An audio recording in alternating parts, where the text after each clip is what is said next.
السلام علیکم دوستو، کیسے ہو آپ سب؟ میں ہوں عریج اور آپ ہیں اس وقت میرے یوٹیوب چینل عریج شاہ ناولز پہ۔ تو بہت تیز ٹھنڈی ہوا چل رہی ہے، تو اگر آپ کو آواز آ رہی ہے بیچ میں زو کی، تو آپ لوگوں نے مجھے کچھ بھی نہیں کہنا، بلکہ آپ نے اس آواز کو اگنور کرنا ہے، کیونکہ یار آج نا کمروں میں کچھ زیادہ ہی ہبس ہے اور باہر تھوڑا سا ٹھنڈا موسم ہے اور باہر سردی بھی لگ رہی ہے اور باہر بہت مزے کی ہوائیں بھی چل رہی ہیں۔ تو اسی لیے میں نے سوچا کہ ریکارڈنگ تو میں نے باہر بیٹھ کر ہی کرنی ہے، اگر تو آپ لوگ ایڈجسٹ کر سکتے ہو تو کر لو، ورنہ آپ خود پر لو، اور میں کیا کہہ سکتی ہوں۔ تو شروع کرتے ہیں ہم آج کے ایپیسوڈ۔ مرم کائزان قسط نمبر 91، تحریر عریج شاہ۔ وہ کمرے میں آیا تو مرم کو بیڈ پر لیٹے ہوئے پایا تھا، جبکہ اسے کمرے میں آتے دیکھ کر مرم نے فوراً اپنی آنکھیں بند کر لی تھی۔ اس نے مرم کو ایسا کرتے دیکھ لیا تھا، لیکن وہ بنا اسے کسی بھی طرح کا تاثر دیے اس کے پاس آ کر بیٹھ گیا تھا۔ نرس وہیں ایک سائڈ پر بیٹھی ہوئی تھی۔ اسے آتا دیکھ کر اس نے کھڑے ہوتے ہوئے اسے گڈ ایوننگ وش کیا تھا اور مسکرا کر دوبارہ اپنی جگہ سنبھال چکی تھی۔ وہ اسے صرف گردن ہلا کر جواب دیتا اپنی مرم کی طرف متوجہ ہو گیا تھا۔ اس نے اپنا ہاتھ مرم کے ماتھے پر رکھا تھا۔ کل رات اسے بہت تیز بخار تھا، لیکن اب اس کا بخار اتر چکا تھا۔ ڈاکٹر نے کہا تھا کہ وہ کسی گہرے صدمے کے زیر اثر ہے۔ یقیناً صدمہ تو اسے ہونا ہی تھا۔ اپنے کائزان کا یہ روپ دیکھ کر وہ خوش تو ہو نہیں سکتی تھی۔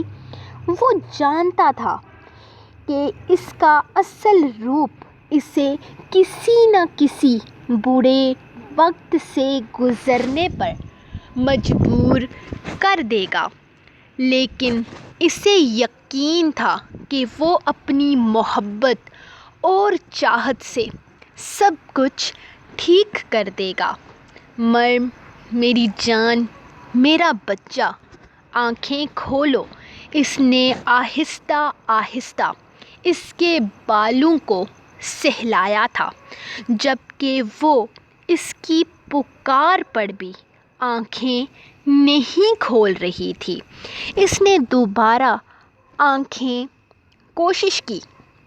مرم، میری جان، پلیز اپنی آنکھیں کھولو، اس نے بہت محبت سے کہا تھا، لیکن اسے اب بھی دوسری طرف سے کوئی جواب نہ ملا۔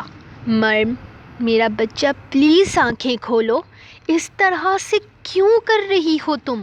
اس نے ایک دفعہ پھر سے بھرپور چاہت سے اسے پکارا تھا۔ وہ سو رہی ہیں، آپ انہیں بار بار مت پکاریں، نیند ٹوٹے گی تو وہ ڈسٹرب ہوں گی، نرس نے پیچھے سے انگلش زبان میں کہتے ہوئے اسے سمجھانے کی کوشش کی تھی۔ اس نے ایک نظر مڑ کر اس نرس کو دیکھا تھا جو بہت خوش اخلاقی سے بات کر رہی تھی۔ اس نے صرف ہاں میں سر ہلایا۔ ناراض ہو مجھ سے؟ بات نہیں کرنا چاہتی؟ کوئی بات نہیں، میں تمہیں منا لوں گا۔ میں جانتا ہوں تم جاگ رہی ہو۔ میرے کمرے میں آتے ہی تم نے آنکھیں بند کر لی تاکہ مجھ پر یہ ثابت کر سکو کہ تم سو رہی ہو، تم ایسا کیوں کر رہی ہو؟ یہ تو میں نہیں جانتا، لیکن تم اچھا نہیں کر رہی۔ یوں اپنے کائزان کو تڑپا کر، تم جانتی ہو نا میں تم سے بات کیے بغیر نہیں رہ پاتا، پھر بھی یوں آنکھیں بند کر گئی ہو۔ دیکھو جو کچھ ہوا ہے اسے میں دوبارہ دہرانا نہیں چاہتا، ہاں لیکن بس اتنا کہنا چاہتا ہوں کہ تم میری زندگی ہو۔ مم، تمہارے لیے میں کچھ بھی کر سکتا ہوں، کسی کی جان لینا تو بہت معمولی سی بات ہے۔ اچھا، اب میں تمہیں ڈسٹرب نہیں کرتا، باہر جا رہا ہوں، واپسی کی تیاری کرنی ہے۔ ڈاکٹر نے کہا ہے کہ اب تم بالکل ٹھیک ہو اور سفر کے قابل ہو، اسی لیے ہم واپس جا رہے ہیں۔ وہ اس کے پاس سے اٹھتا ہوا اس کے ماتھے پر جھکا تھا اور وہاں اپنا شدت سے بھرپور لمس چھوڑتے ہوئے وہ اسے یوں ہی لیٹا چھوڑ کر باہر نکل گیا تھا۔ اس کے جاتے ہی اس نے اپنی آنکھیں کھول دی تھیں۔ نرس نے اسے جاگتے ہوئے دیکھا تھا لیکن بولی کچھ بھی نہیں، شاید وہ کسی کے پرسنلز میں نہیں پڑنا چاہتی تھی۔ کیا ہوا کائزان، سب ٹھیک تو ہے؟ مریم کیسی ہے؟ تم نے اس سے بات کی؟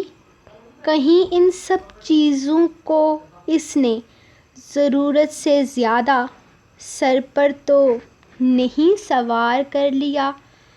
تم بھی تو بالکل ہی ہوش گنوا بیٹھے تھے۔ تمہیں پتہ ہے تم نے وہاں کیا کیا کیا ہے؟ تمہیں اندازہ بھی ہے کہ تم نے مریم کے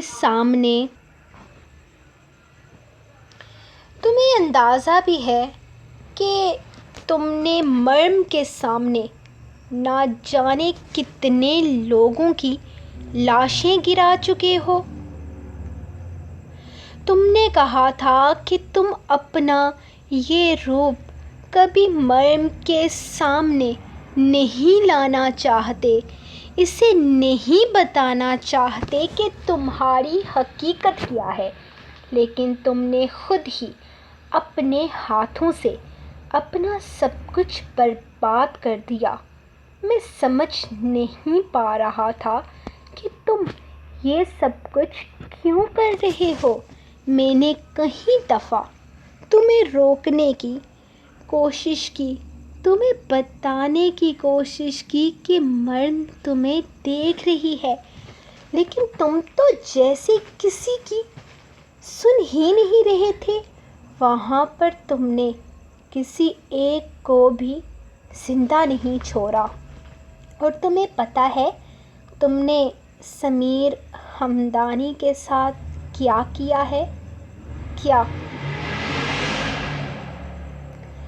وہ نہ جانے کیا کیا بولنے والا تھا جب کائزان نے اس کی بات کاٹتے ہوئے پوچھا، تم نے اس کے چہرے پر الاشر مارا ہے؟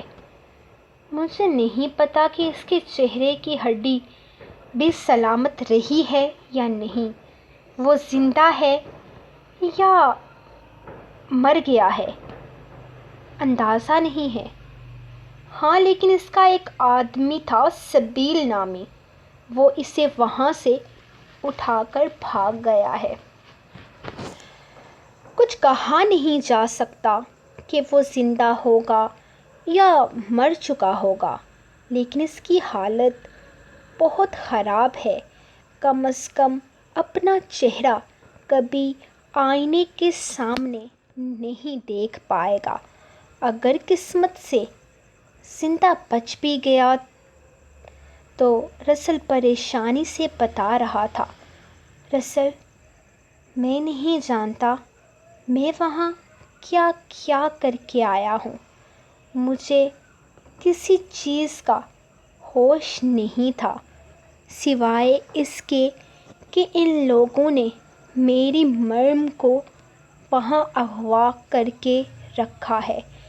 ان لوگوں نے میری مرم کے ساتھ نہ جانے کیسا سلوک کیا ہوگا، نہ جانے اس سے کیا کیا کہا ہوگا۔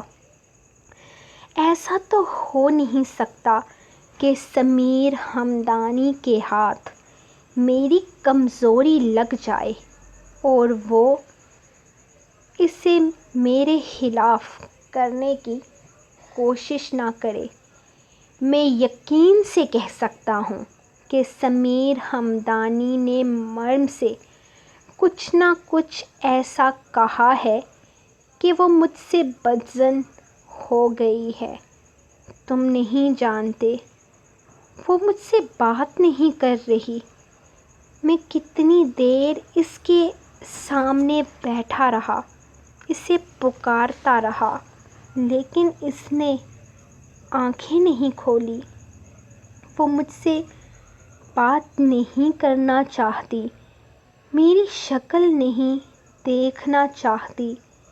وہ عجیب دیوانوں جیسی باتیں کر رہا تھا۔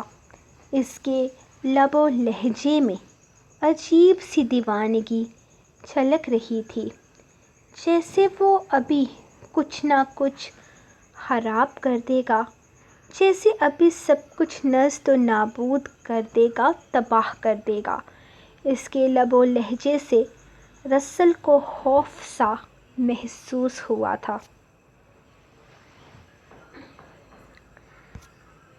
ریلیکس ہو جاؤ قائصان، وہ بھلا تمہارے خلاف اسے کیا کہہ سکتا ہے؟ تمہارے بارے میں ایسا کچھ بھی چھپا ہوا نہیں ہے جو وہ مرم کو پتہ چلنے سے وہ تم سے بدظن ہو جائے۔ وہ اسے ریلیکس کرنے کی کوشش کر رہا تھا۔ ہے نا، ہے رسل، وہ میرے باپ کے بارے میں کچھ نہیں جانتی، وہ وحاج قاسمی کے بارے میں کچھ نہیں جانتی، اور مجھے یقین ہے سمیر ہمدانی اسے کچھ نہ کچھ اس کے بارے میں ضرور بتایا ہے۔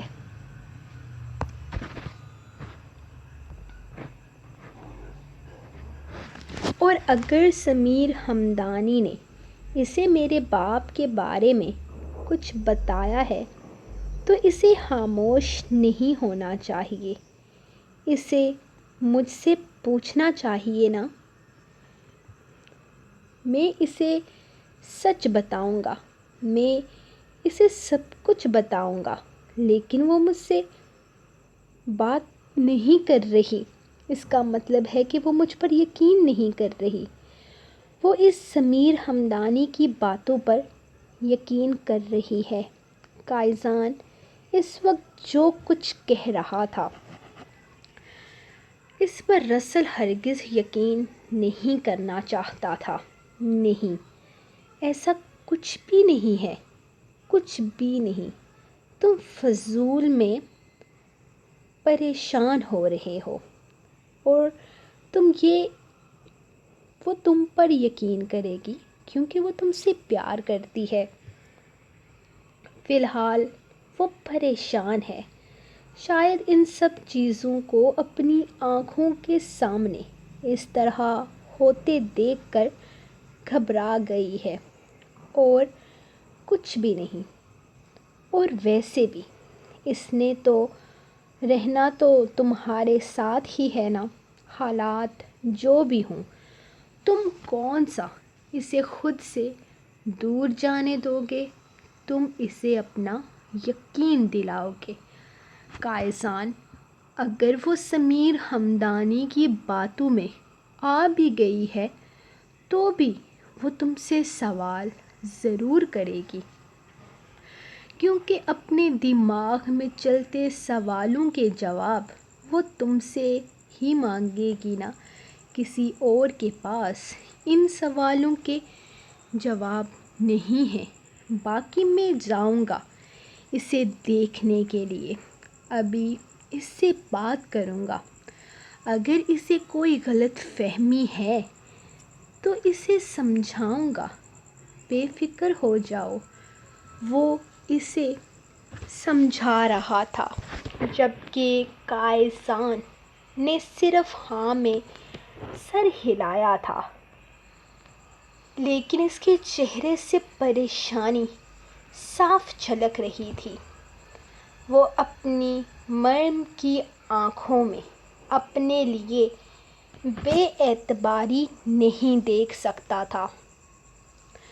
وہ سب کچھ برداشت کر سکتا تھا لیکن مریم کی بے روحی ہرگز نہیں۔ وہ مریم کی آنکھوں میں اپنے لیے صرف محبت دیکھنا چاہتا تھا، صرف اور صرف محبت۔ ڈبلیو اور دوست، وہ مریم کو دیکھنے کے بعد دوسرے ہسپتال آیا تھا جہاں کل سے ڈبلیو کو ایڈمٹ کیا ہوا تھا۔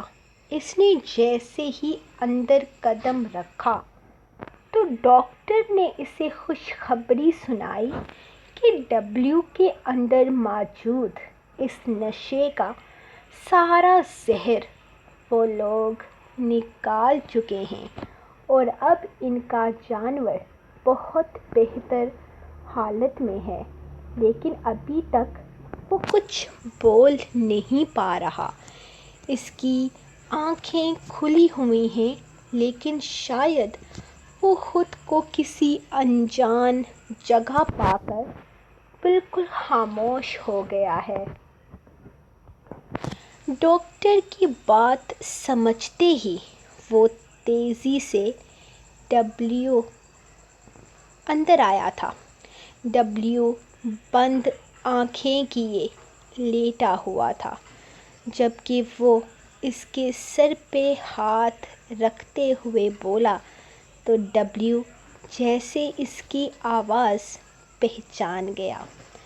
آنکھیں کھولتے ہی وہ اس پر چڑھ دھوڑا تھا، جبکہ اس کے اتنے پیارے سے انداز پر وہ بھی اس کے گرد اپنی باہوں کا حصار بناتا اسے کسی آدمی کی طرح اپنے ساتھ لگا چکا تھا۔ مجھے شکر ہے یہ کچھ تو ایکٹیو ہوا۔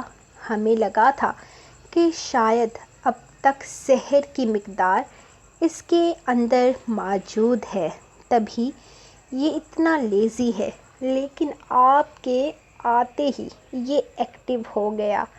مجھے یقین ہے یہ بالکل ٹھیک ہے، ڈاکٹر نے خوش ہوتے ہوئے اس سے کہا تھا۔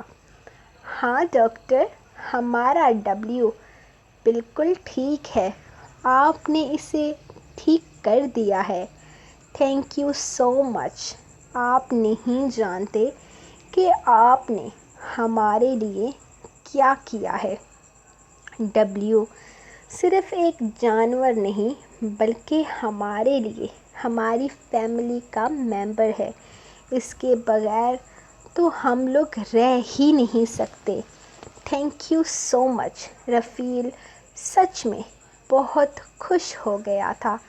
تیری ممی بھی بالکل ٹھیک ہے، اسے بھی ہسپتال میں ہوش آ گیا ہے، اور تجھے پتہ ہے ہم شام کو ہی واپس مصر جا رہے ہیں۔ ہم نے نہیں رہنا ان لوگوں کے ملک میں۔ تجھے پتہ ہے کائسان پر کتنے لوگوں نے حملہ کیا تھا، لیکن کائسان نے کسی ایک کو بھی زندہ نہیں چھوڑا، چیر پھاڑ کر رکھ دیا۔ آئے بڑے ہمارے کائسان پر حملہ کرنے والے۔ ویسے خبر ملی ہے کہ رسل بھی اچھے سے اپنے ہاتھ صاف کیے ہیں۔ لیکن میرے بھائی ہم دونوں کو موقع نہیں مل سکا۔ چل کوئی نہ، اگلے مشن میں ہم دونوں کو بھی یقیناً موقع مل جائے گا، مجھے ہاتھ صاف کرنے کا اور تجھے دانت صاف کرنے کا۔ بلکہ تو کہاں دانت صاف کرتا ہے، تیرے دانت تو میں صاف کرتا ہوں۔ وہ اپنی ہی بات پر الجھا تھا، جبکہ ڈبلیو اس کے ساتھ ساتھ چلتا اس کی باتوں سے لطف اندوز ہو رہا تھا۔ یقیناً وہ اس کی ممی کے پاس اسے لے کر جا رہا تھا، اور اس وقت بھی وہ سب سے پہلے اپنی ممی سے ہی ملنا چاہتا تھا۔ وہ کمرے میں آیا تو مریم جاگ رہی تھی۔ وہ مسکراتے ہوئے اس کے پاس آ کر بیٹھ گیا۔ اب کیسا محسوس کر رہی ہو؟ اس نے اس سے پوچھا تھا، جبکہ مریم نے صرف مسکرا کر ہاں میں سر ہلایا۔ رسل بھائی، کیا یہ سب کچھ زلیخا آنٹی نے کیا ہے؟ وہ پریشانی سے پوچھنے لگی۔